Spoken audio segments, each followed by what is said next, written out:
दोस्तों आप सभी का स्वागत है बिल्कुल एक नई फ्रेश वीडियो में। तो इस वीडियो में शुरू करने जा रहे हैं अपना एक और इंग्लिश लिटरेचर का चैप्टर जो कि है द मेकिंग ऑफ साइंटिस्ट। हम इसको इस वीडियो में फटाफट ही पढ़ेंगे, लाइन बाय लाइन एक्सप्लेन करूंगा, आपको एक एक चीज़ बताऊंगा कि आपको लाइन्स याद करनी है एग्जाम के लिए, क्या नहीं करनी है, कितना आपको अच्छे से पढ़ना है, कितना आपको ऐसे ही समझ लेना है, सब कुछ बताऊंगा। बस आप मेरे संग वीडियो में बने रहिए, बहुत ही जल्दी हम इस चैप्टर को खत्म करेंगे। तो चलिए बिना किसी देरी के शुरू करते हैं।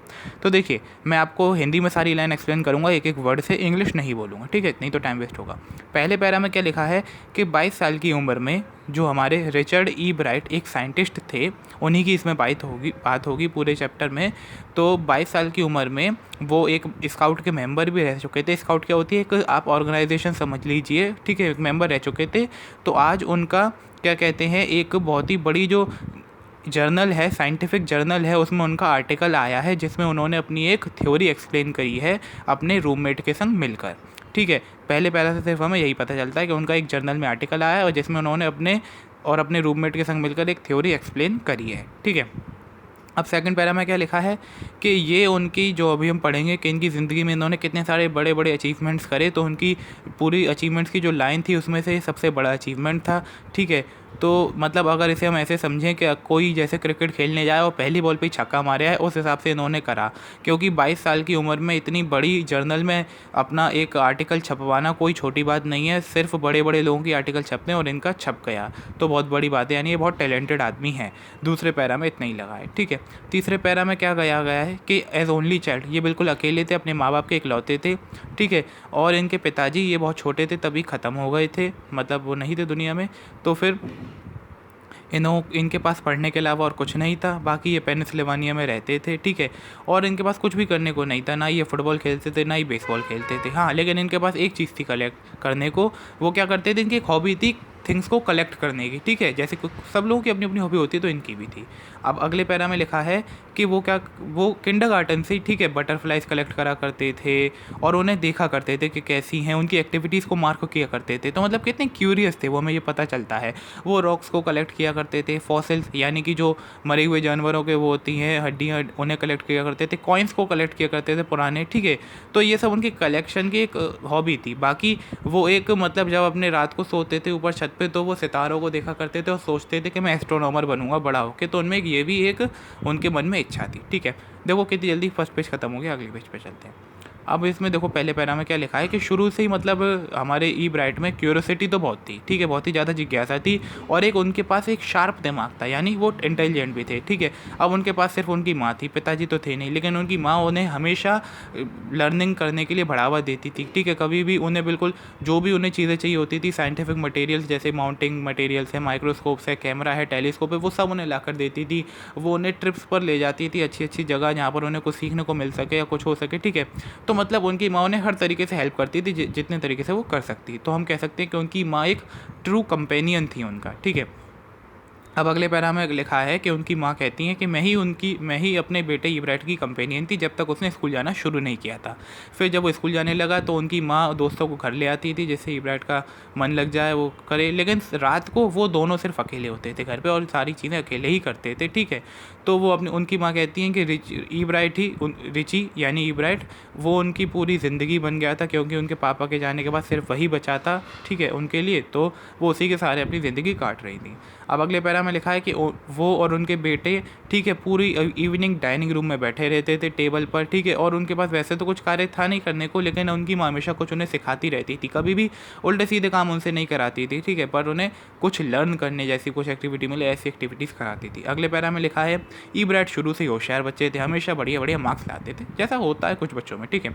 अब फिर अगले पैरा में लिखा है जब तक ई ब्राइट सेकेंड क्लास में आए तो उन्होंने मतलब 25 टाइप की बटरफ्लाइज को करेक्ट कर लिया था अपने पास, 25 प्रकार की बटरफ्लाई। सोचिए कितनी बड़ी बात है। ये बटरफ्लाइज के नेम है जो कि बिल्कुल इंपॉर्टेंट नहीं है, बिल्कुल भी, बस एग्जाम्पल के लिए एक दो पढ़ लेना, ठीक है, आया तो लिख देना।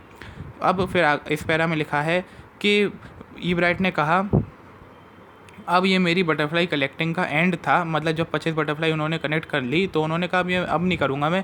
लेकिन जब ही उनकी माँ ने उन्हें एक किताब ला कर दी, the travels of monarch 10th, ठीक है, ये बहुत ही इंपॉर्टेंट बुक है, इसका नाम याद रख लेना, पूछा जा सकता है, the travels of monarch x. ठीक है, तो इस बुक से उन्होंने फिर उनके लिए एकदम साइंस की दुनिया में दरवाजे खुल गए, उनकी क्यूरियोसिटी और बढ़ गई। ठीक है, और फिर उन्होंने दोबारा कलेक्टिंग शुरू करी।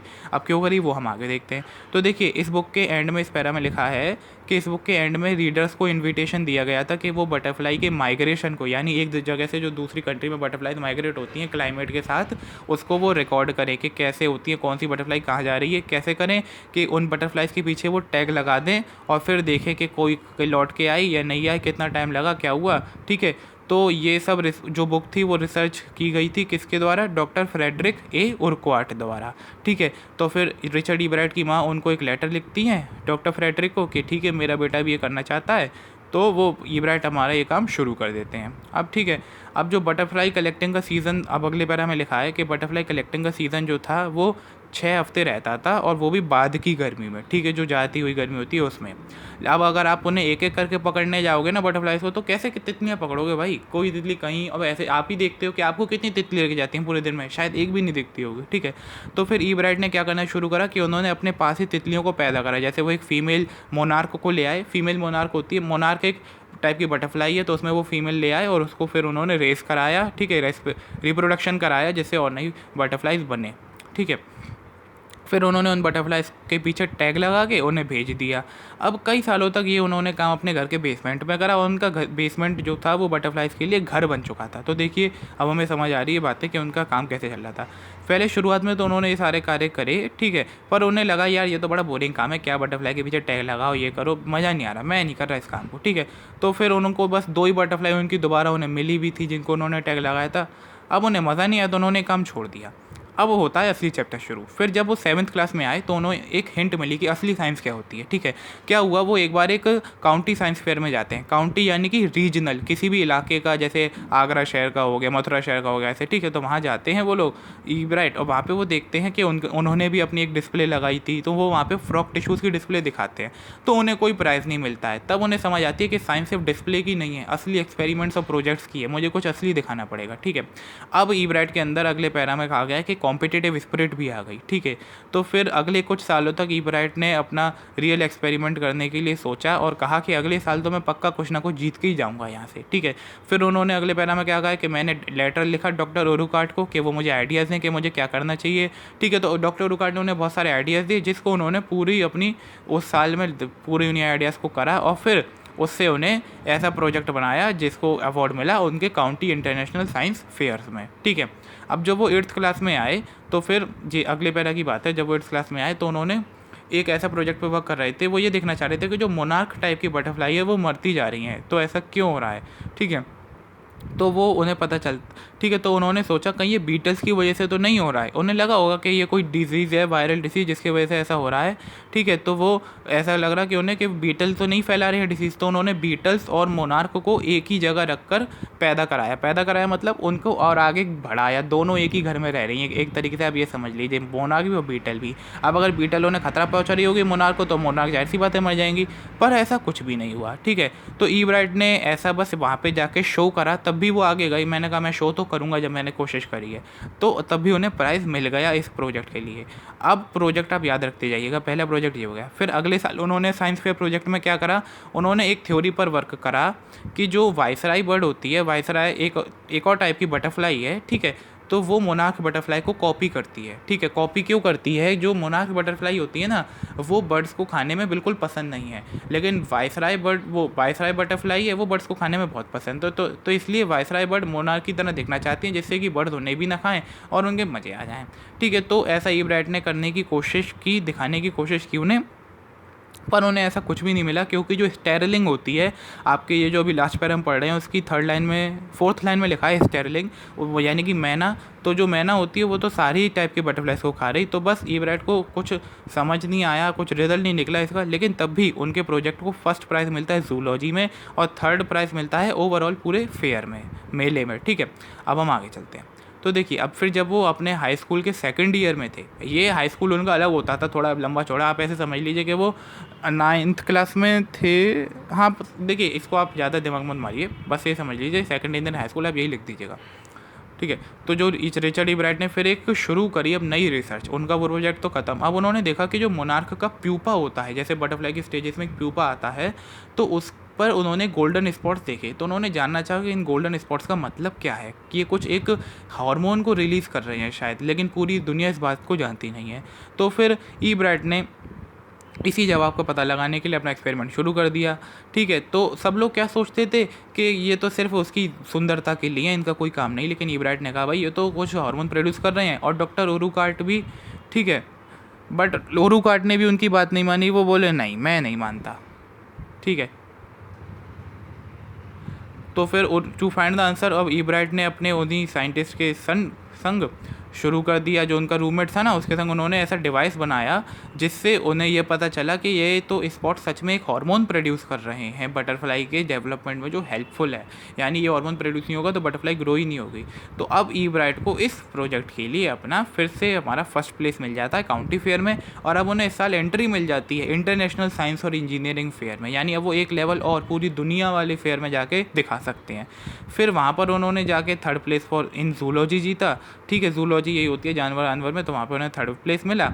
बाकी अब उन्हें मौका मिला था कि वो Walter read army institute of research जो है उसकी एंटोमोलॉजी लेबोरेटरी में काम कर सके गर्मियों में। ठीक है।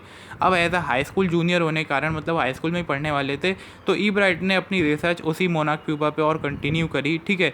तो उस साल भी उन्हें फिर और प्राइज़ मिल जाता है अगले साल इंटरनेशनल साइंस फेयर में, और फिर उन्हें दोबारा से उसी लैब में काम करने का मौका मिलता है वॉल्टर रीड आर्मी वाली। अब ऐसे ही करके 2 साल निकले इस प्रोजेक्ट में। ठीक है। फिर जब वो सीनियर हुए आगे वाले अपने साल में, उन्होंने एक कदम आगे बढ़ाया। उन्होंने क्या दिखाया कि अब ये हार्मोन बटरफ्लाई की डेवलपमेंट कर ही रहा है, तो मैं क्यों ना इससे सेल ग्रो करके दिखाऊं, जैसे कि हम बायोलॉजी में पढ़ते हैं। ठीक है।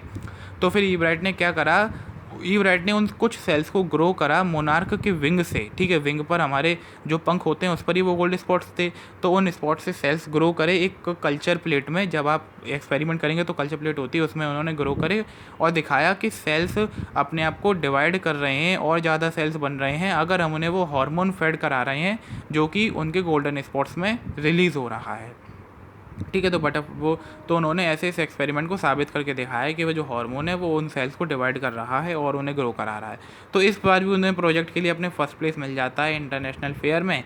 और फिर वो अपनी ग्रेजुएशन के बाद 12th क्लास के बाद अपनी समर बिताते हैं कहाँ, यूएस डिपार्टमेंट ऑफ एग्रीकल्चर में। ठीक है। अब वो वॉल्टर रीड आर्मी छोड़ के यूएस डिपार्टमेंट ऑफ एग्रीकल्चर चले गए। तो वहाँ उन्होंने गर्मी पूरी बिताई। अब फिर वहाँ पर उनका फ्रेश ईयर था हार्वर्ड यूनिवर्सिटी में। इधर उन्होंने ग्रेजुएशन के बाद हार्वर्ड यूनिवर्सिटी में भी एडमिशन ले लिया।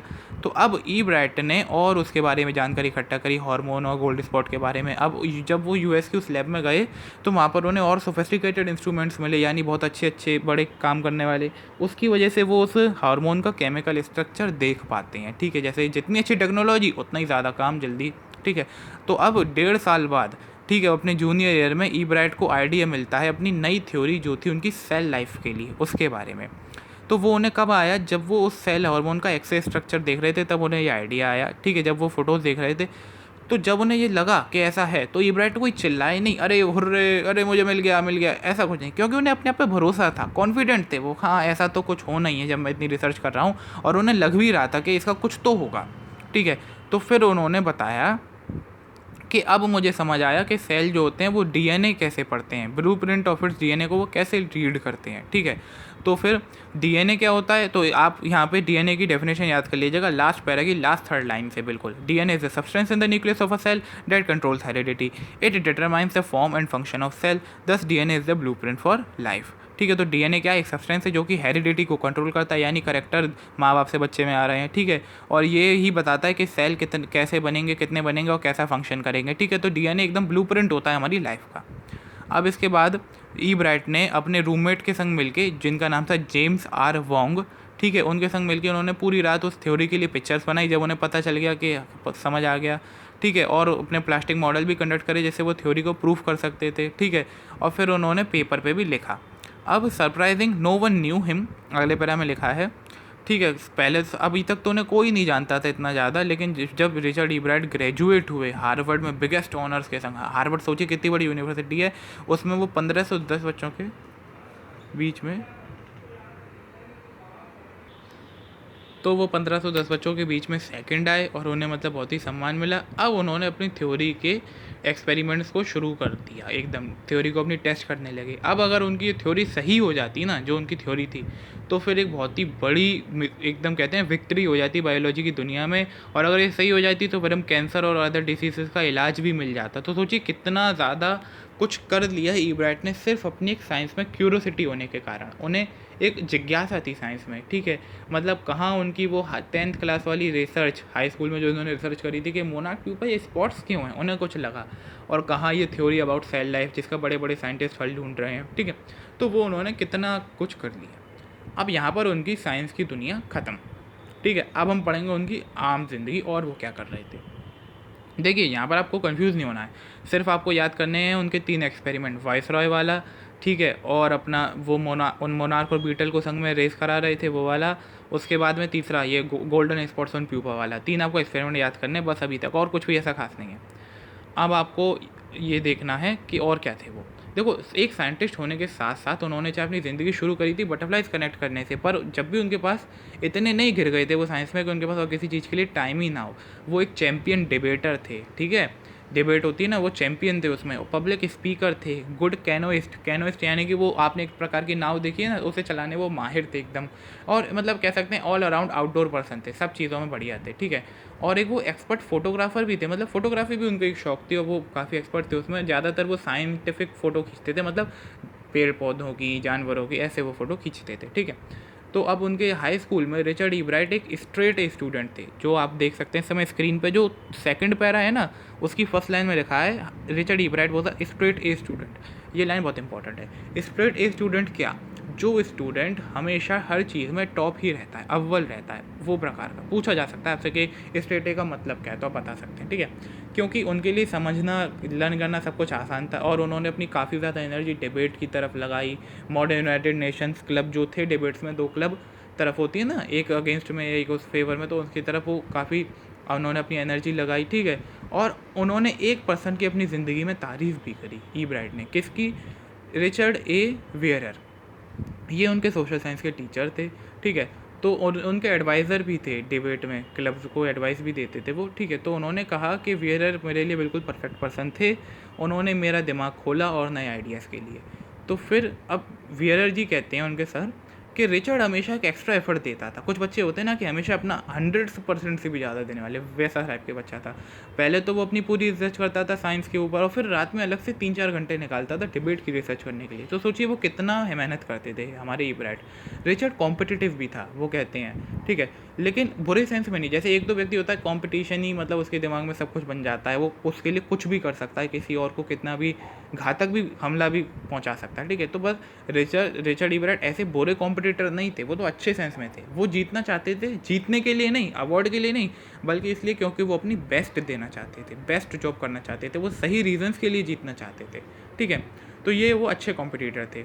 अब उनके मास्टर जी कहते हैं कि हाँ यही एक इंग्रेडिएंट होता है एक अच्छे साइंटिस्ट में, मेकिंग ऑफ साइंटिस्ट में। मतलब साइंटिस्ट कैसे बनता है, तो ये जो चैप्टर है हमारा नाम मेकिंग ऑफ साइंटिस्ट, वो क्या है। तो देखो साइंटिस्ट बनने के लिए पहले तो आपको एक फर्स्ट रेट माइंड चाहिए, बुक में लिखा है वही बता रहा हूँ। फर्स्ट रेट माइंड चाहिए, उसमें थोड़ी सी क्यूरोसिटी मिला दो, ठीक है, और फिर उसे अच्छे से मिला के उसमें एक अपनी इच्छा मिला दो सही चीज़ों के लिए जीतने के लिए या सही कारणों के लिए जीतने के लिए, तब आप एक अच्छे साइंटिस्ट बन सकते हो या आप एक साइंटिस्ट बन जाओगे। तो हमारे ईब्राइट भैया में ये सारी क्वालिटीज़ थी।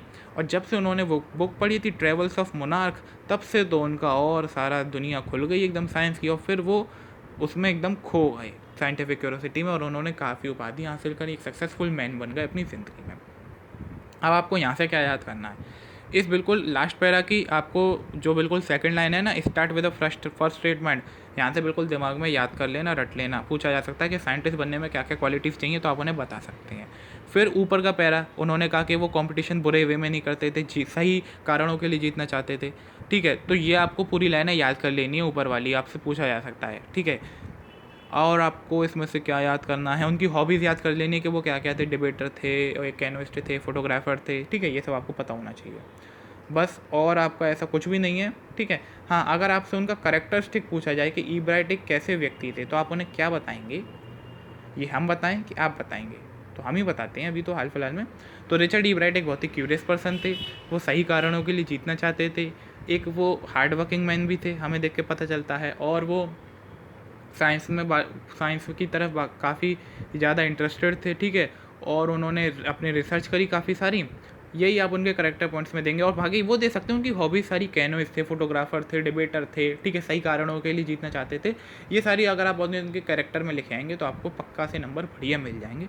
उम्मीद करता हूँ मैंने आपको इस चैप्टर में कुछ सारे पॉइंट समझा दिए होंगे पूरा अच्छे से। अगर आपको समझ आया तो प्लीज़ मेरी वीडियो को लाइक कीजिए, चैनल को सब्सक्राइब कीजिए और अगली वीडियो के लिए इंतज़ार करिए। Thank you.